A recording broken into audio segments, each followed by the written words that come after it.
Welcome to Hoystory on Air, Season 2, Episode 9, I think. We'll see. It is February 2nd, 2026. Happy Monday, everyone.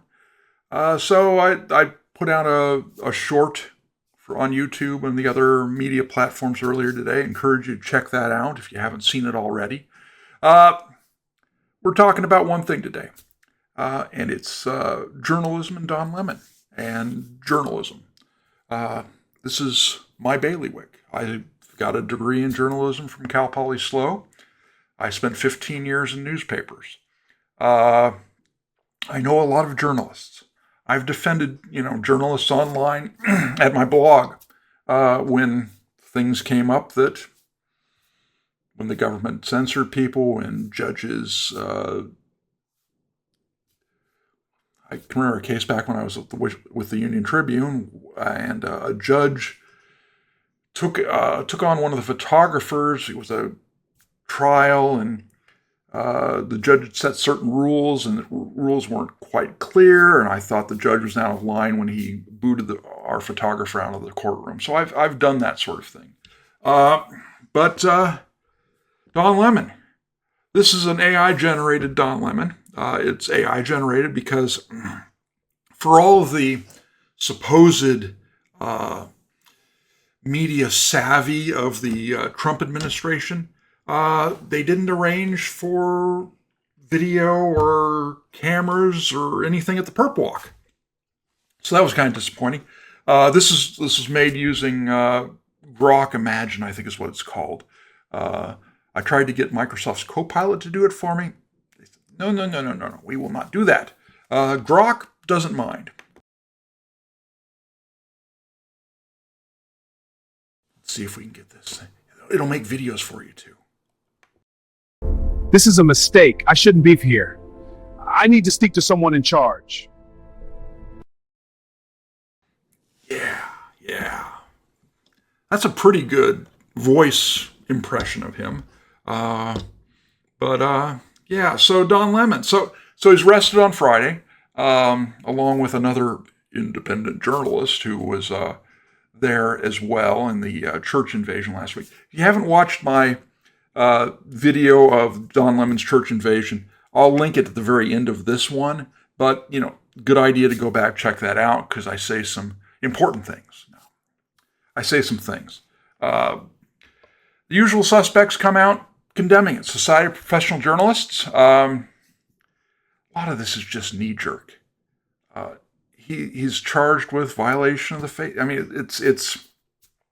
We'll get into it a little bit, but this is from the SBJ's statement. Lemon clearly told viewers of his live online broadcast that he was at City's Church in St. Paul to cover the demonstration, adding, "I'm not here as an activist, I'm here as a journalist." That distinction matters because journalists routinely cover demonstrations and controversial gatherings as part of their duty to inform the public. Correct. But note, arresting a journalist for reporting from a public demonstration. Well, it wasn't really a public demonstration, was it? It was inside a church during a church service. I saw some idiots online. That's a lot of what you get online. Arguing, well, the church is open to the public, so you can go in there and do whatever you want. They didn't say do whatever you want, but they thought, oh, you can do a protest because it's open to the public. Well, it's open to the public for the purpose of people who want to come in there and worship, pray, that sort of thing. It's not open to the public so that you can go in there and start protesting, yelling, screaming, redecorating, if you want, vandalizing. It's open to the public so I can go in there and vandalize it. No. By arresting these journalists, the administration is signaling that journalists are unworthy of equal protection under the law. Is that what happens when journalists get arrested? I'm not so sure. This is a since deleted X post or Twitter or tweet or whatever you want to call it. This guy is the CEO of the Atlantic magazine. Okay, this is liberal magazine. They do some good journalism, I admit that, but they're left, right? The statute under which Don Lemon was arrested may well be unconstitutional. This guy is not a lawyer. Okay, he's not a lawyer. It's also not clear that he even violated it. And if he did, his First Amendment rights still outweigh it. Note that this has been, especially under the Biden administration, the FACE Act, which is one of the things Lemon is charged under. Freedom of Access to Clinic Entrances Act, right? Biden used this, like his administration went after 75, 80-year-old grandmothers who peacefully demonstrated outside or even in the lobby of abortion clinics. 2 years. Yeah, I mentioned this. He didn't voice concerns about constitutionality when it was being used against people he doesn't like. And that's the case in a lot of this. It's like, oh, it's they didn't utter a peep when similar things were against people they don't like. Mark J. Randazza on Twitter, I posted this. I thought this was a great point. He makes a great point here. Says the FACE Act was a compromise. The left wanted people to be able to get abortions in peace. I think that's fair. We wanted to go to church in peace. That's fair. And the left agreed in large part because they probably thought, what kind of banshee goblin F-tard would want to go and start intimidating people from going to church? They felt like they gave up nothing. Fast forward and they've become such a bunch of nose-ring gothopotamus lunatics that they can't even leave churches alone. Yeah. They don't like it because now it's being used against them. Oh, we gave the GOP a freebie on this one. We're never going to use that. Well, it's that whole graphic or cartoon of the liberal and the friend on the left, and the leftist keeps on moving farther and farther to the left, and all of a sudden the center left liberal finds himself on the right. Same sort of thing. Over at Substack, the founders of Substack put up a statement, and they're getting ratioed in the comments for it, which is great. The arrests of Don Lemon and other independent journalists following their recording of an anti-ICE protest in a Minnesota church, not outside the church, in a Minnesota church, during a church service, send a chilling message to a free press. Regardless of one's views on the protest itself or on the legal arguments made by those involved, the use of arrest and public spectacle against journalists in this way is deeply troubling. Being faithful stewards of the First Amendment means defending all press and all speech, including that which you do not like. Well, similar to what I said, earlier in the short about Billie Eilish, and I've said it to other people, it's like, if you don't understand why this is wrong, give me your address, and I will come and explain it to you at 2 a.m. at night in your kitchen, loudly. There's a time and place. I mean, you can have place, manner, time restrictions on free speech, big demonstrations, that sort of stuff. And it's not difficult to, find one that is unreasonable or whatnot. But this is just crazy. I should note here that one of the independent journalists was this guy, and I showed the complete video in my earlier Don Lemon video. Again, link will be at the end. Went around yelling and screaming at people. He was an independent journalist. He was, yelling at kids, "Hey, kids, your parents are Nazis." Not an independent journalist, not acting as a journalist. Point this out since people have made, this kind of connection to the January 6th protests, riots, totally out of line. And I was on a radio show last week, and if you follow my Substack, I linked to the audio of that interview. I thought there was a good portion of the people on January 6th who Trump should not have pardoned them. Some, I think, deserve pardons or at least commutations.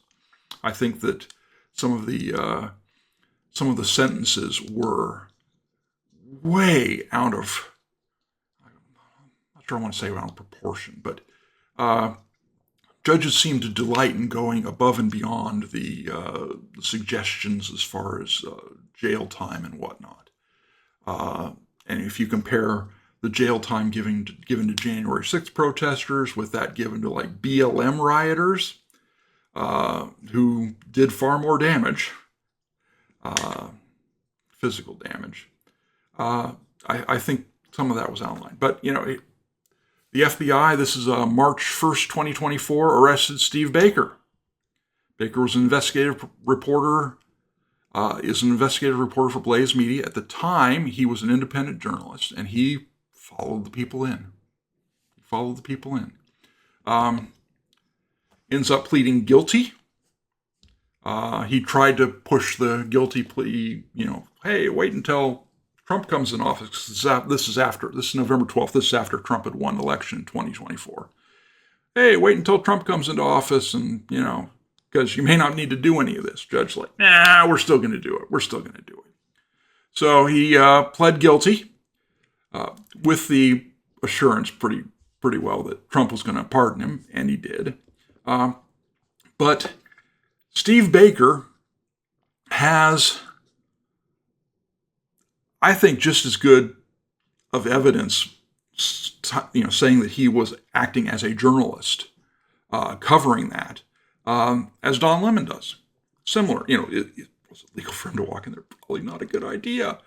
But he said he was working as a freelance journalist on January 6th, and he later sold videos to New York Times and HBO. Guess what freelance journalists do?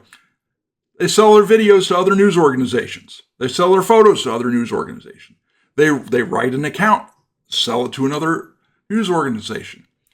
He has also covered, a trial of the Oath Keepers, and he presented himself as a journalist enough that he was able to use the courthouse room reserved for news reporters.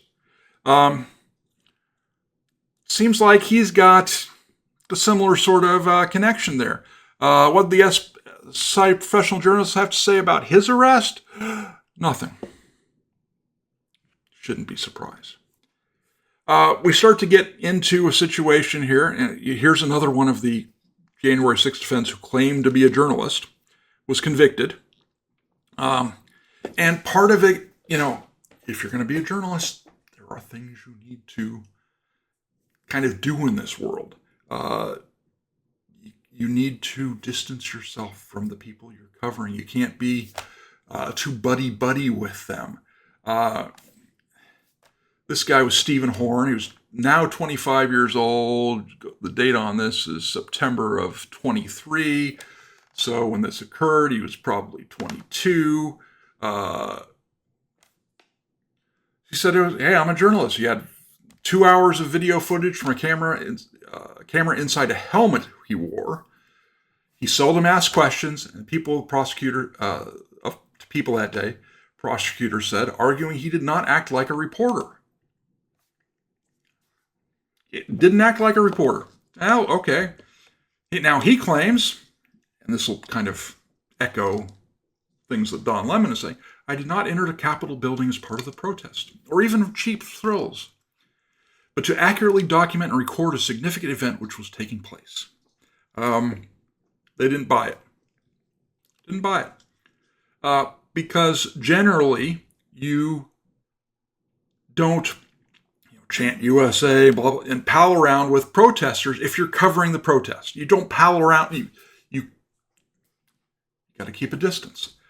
So who's keeping distance? I'm going to play this video again. And you can, if you watch the other one, you can skip past this. This is Don Lemon that morning before they headed over to the church. See if you think this is keeping your distance from protesters who because he confesses he knows where they're going. You watch his video, he knows where they're going and what they're going to do. And if he doesn't, he should have known it was a crime. Okay?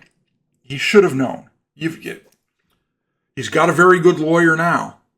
That's the kind of lawyer you need to have on retainer, and you need to ask him before you go and do this sort of thing, whether this is a good idea and what sorts of limits you should put on yourself to protect yourself from legal jeopardy. But take a listen to this. Lemon is on the front lines right now. Thank you. Follow Don Lemon. He ain't on CNN no more, so he right here in the front line. Independent, yeah. Tell him to come get some coffee. Hey, Don Lemon got some coffee for y'all. And donuts. And donuts. And he ain't talking about police. You want some coffee? He wants some coffee. Don Lemon. I trust Don Lemon coffee. You want some He coffee? ain't finna poison you. Get that I coffee. love some coffee. Thank you, Don. Okay, Great good to see you job. here. Thank Look at you. Derek. Perfect. Ladies and gentlemen, this is not something you do if you are not part of the protest. Now, is he a protester? No, he is an allied propagandist, I think is the term that I've used online periodically since then. I confess, my first reporting job was at the Lompoc Record. One of the beats I covered was then Vandenberg Air Force Base. It is now Vandenberg Space Force Base. One of my jobs was to cover rocket launches and ballistic missile tests. Sadly for me, it was not good for my sleep schedule. It seemed like a lot of these rocket launches took place at like midnight to 2 a.m. The ICBM test launches always took place between midnight and 6 a.m. 6-hour window. They try and get it up there in the first 20 or 30 minutes, but sometimes there'd be delays, again, because it's a test, and maybe it wouldn't go off till 3 a.m. And back when newspapers were very important things in communities, and lots of people subscribed to the newspapers, you had 3 reporters minimum from newspapers covering the rocket launches. Me, the Lompoc Record. There was another reporter, Janine Scully, at the Janine Scully was at the Santa Maria Times. I think she's still living in the area, working for Newshawks. Janine Scully, and kill me for forgetting her name. Her name was Nora. I don't remember her last name. Janine would remind me. It's Nora. Worked for the Santa Barbara News Press, and when we had launches, it was a rotating thing. One of us would bring donuts. Buy a dozen donuts, you bring donuts. The donuts were for the other reporters. And we'd usually give the Air Force Public Information Officer, we usually offer him a donut. Doesn't mean we were part of the Air Force, but nice people. When I covered protests, and I did occasionally, because I remember covering workers at the local federal penitentiary, Lompoc, protesting their work conditions and contract, whatnot. I didn't go out there and bring them coffee and donuts. You got to there's got to be a division between you. I certainly didn't go and kiss on camera the leader of the protest, the one organizing the whole thing. That is Don Lemon kissing Nikema Levy Armstrong, who's also been arrested and charged with various federal violations for invading the church. She deserves every bit of it. Yeah, there was a CNN pundit. Again, I mentioned this on one of my shorts. You should really be following my shorts. They're less than 3 minutes long, and they're fun. There was a CNN pundit last week who was talking about how she shouldn't be charged for invading that church because she's a pastor too, which is the dumbest thing. Is she stupid, or is it just absolutely no self-protection, sense of self-preservation that you're going to say things that's stupid? Oh, she's a pastor. She says she's a pastor, so she gets to go and disrupt other pastors' church services. It's okay. It's just imagine one of your white nationalist church pastors going in and protesting protesting crimes that have been occurring in the area, mostly committed by black youths, and going into black churches and protesting and yelling the names of people who were killed by by black youths. It's insane. But this is what we get. Couldn't read the article. I did kind of comment on this because this is the Free Press. They put this out on Twitter. It's a piece by Jed Rubenfeld. I can't read the whole thing because I don't pay for the Free Press. I'd like to pay for the Free Press. I really would. If enough of you subscribe to my Substack.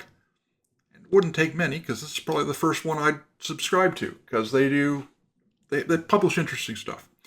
But he says, freedom of the press won't protect Don Lemon. The First Amendment allows anyone. You do not have to have a journalism degree. You do not have to work for a newspaper or a website or a TV station or a cable news station to enjoy the freedom of the press. Okay, that was kind of the big thing that Blogger did way back in the day. That's Google's thing where anybody can create a blog. My first blog, Hoystory.com, was on Blogger. It's hoystory.blogger.com. It's still there. The earliest posts I have are still up there online. You can check them out. It applies to everyone.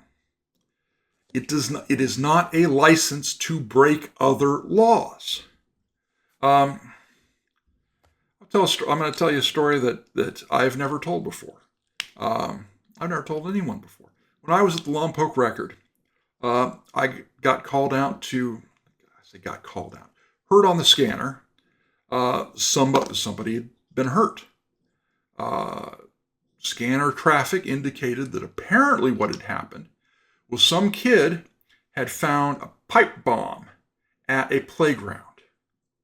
And instead of not touching it, calling the cops, he'd grabbed the thing, taken it home, and decided to do surgery on it. And it blew up in his face. It blew his hand off, practically. So I went to the home to see what I could see as a reporter. Don't think I had my camera with me. Don't think I had a photographer with me. I think it was just me. But I show up at the home, and the ambulance is gone. I don't remember if there were police hanging around or what, but the front door of the home's wide open. I'm looking to see if I can talk with somebody. So I hello, anybody there? Poke my head in the front door. Hello, anybody there? And I see blood on the ground. I'm like, hello, anyone? And I walk in. Yeah, is this a crime? Front door's wide open. Walked in, followed this blood trail that was on the floor, found the room where this kid had been in that he apparently blew his hand off. And I started thinking to myself, I don't think it's a good idea that I'm here. Not inside the house. So this was like my first or second year of reporting. So I quickly make my way out of the house and stand on the sidewalk. And I don't think anyone saw me in the house. I don't think anyone, the parents or whoever was home with the kid when he blew his hand off had ridden with him in the ambulance to the hospital. But I stood out there and it's like, I'm not mentioning going inside. When I write the story, it's what I can see from here. Because we're way too late now in 2026 from something that happened at the latest in 1996 for anybody to sue me or charge me over. But you can get too involved. Okay, you can get too close. So the First Amendment is not a shield. It doesn't shield you from other crimes. What's his name? His name is Jed Rubenfeld. Jed Rubenfeld says former CNN host Don Lemon was arrested around midnight Thursday night for his involvement with a group of people who disrupted services inside City's Church in Minneapolis last week. Apparently because they believed a pastor there is also an immigration and customs enforcement officer. Mainstream media outlets are erupting with indignation that a journalist is being prosecuted for covering a news event. Is Lemon potentially criminally liable, or is he constitutionally protected as a journalist? The short answer, there is no such thing as journalistic immunity in criminal law. So yes, Lemon is potentially criminally liable. but proving he committed a crime will be quite difficult. Many journalists seem to imagine they can't be prosecuted if all they're doing is covering the news, and it's usually that's true. But the reality is not always so simple. By his own admission, Lemon went with the city's church protest group in advance, knew a lot about what they were planning to do, knew when and where they were planning to do it, kept those facts secret, and then entered and filmed the event while it was taking place. Here's where they blur it out. This is like the key paragraph. Now imagine that a journalist did all of that, but the event being planned was a murder.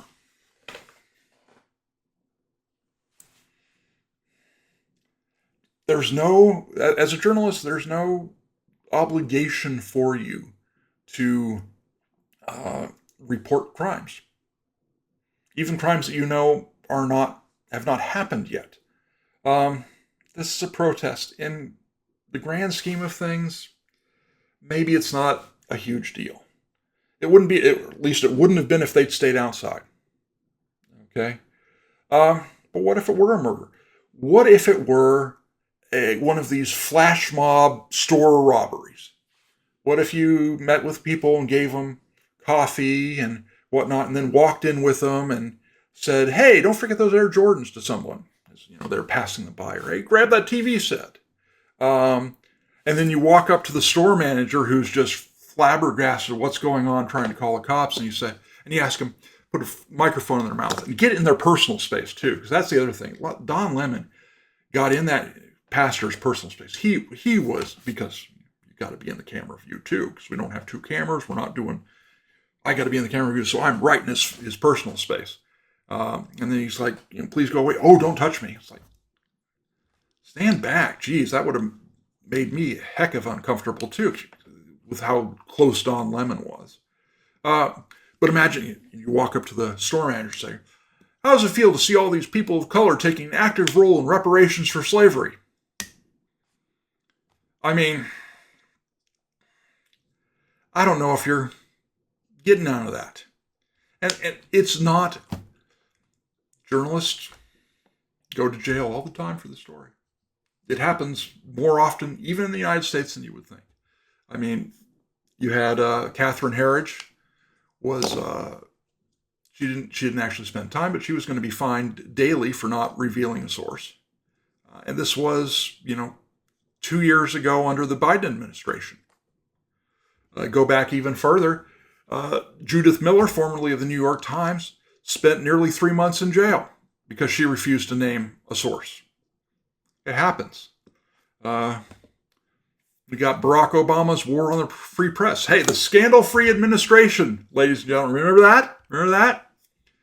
In addition to its vendetta against whistleblowers, the Obama administration waged a robust campaign to harass and intimidate journalists, even mainstream journalists who utilized leaked material.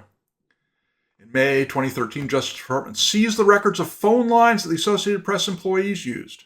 AP confirmed that the records were from personal home and cell phones of reporters and editors. Coalition of 50 news organizations, including ABC, CNN, New York Times, Washington Post, Committee for Freedom of the Press, submitted a letter of protest to Attorney General Eric Holder about the raid. What did Holder do? Holder summarily rebuffed the protest, and there was no indication it inhibited in the slightest the administration's crackdown on leaks and news organizations using such information. This is not new. If you are a reporter, you cannot use that as a cover to participate in a crime. And I hate to say it, but looking at everything Don Lemon did, the Free Beacon post promoting that article I showed you earlier, not Free Beacon, Free Press post on Twitter promoting that, said something about the lines of, what did Lemon know and kind of when did he know it type of thing. And I said, if you look at the videos, it's pretty clear that Don Lemon knew what was going to happen. Did he help it? Well, he talked about not wanting to give away where they were. He pulled the camera back when they were discussing the church that they were going to protest in. He tried to keep it secret up until the time it occurred. You're helping the conspiracy when you do that. If you're just a reporter and they know you're there and you're not affiliated and they know and you're an independent reporter, the group would keep those things secret from you because they don't want that getting out early. Lemon sat there and let me work with you. I'm gonna hide who you're talking about and the church you're talking about and where we're going until you're there. Because on the off chance that somebody who doesn't like what Lemon does is watching Lemon's channel and would call up the church and give them a heads up. Hey, buddy, you go to that church? Yeah, they're coming. I hope you're checking your text messages during the service because there's a bunch of protesters going to come in and invade. I think Don Lemon's in trouble. I hope, based on what I saw, I hope they can convict him. I really do. It needs to be made clear that you can't do this sort of stuff. Even if you're a journalist. It's not a shield. It is not a get out of jail free card. You have to be responsible. Don Lemon, not so responsible. And make no mistake, he was 100% for doing this. Go in there. We're going to their idea is to disrupt. Oh, I didn't know they were going to disrupt. No, you kind of described what they were going to do before they did it because they explained it to you and you were in on it. Oh, I'm just asking questions. Now, I hope they get you for trespassing too. Because, as I noted in my earlier video, Pastor asked him to leave and he lollygags around for 8 minutes plus before he goes to the front door and, according to the indictment against him, blocked parishioners from leaving. I'll kind of stand in front of you so you can't get around me and ask you questions about how you're a racist and how you hate brown people and black people and everybody. I got a lot of friends on, I won't say a lot. I don't have a lot of friends on Facebook. I'm selective about my friends on Facebook. But I've got friends on Facebook who are still journalists, who are former journalists, who think that this was a terrible thing. And I got to disagree. It's a terrible thing what happened. It's not a terrible thing that Don Lemon is held responsible for his part in what happened. I don't think that's a bad day for journalism. I think it's probably a good day for journalism if it's made clear that we're not special, that we're just like all the other citizens. We'll see how this all turns out. I'll keep you up on it. I'll keep following it. Again, thank you for watching. Thank you for spending time with me today. My socials are there. Please follow, like, subscribe, all that jazz. Check out my shorts. Check out Facebook. Check out Substack. Again, hey, Barry Weiss, if you're watching, subscribe to my Substack and I'll subscribe to the Free Press. That's all I ask. It'd be even better if you gave me a job. I'd take that. Thanks for joining me. I'll see you later.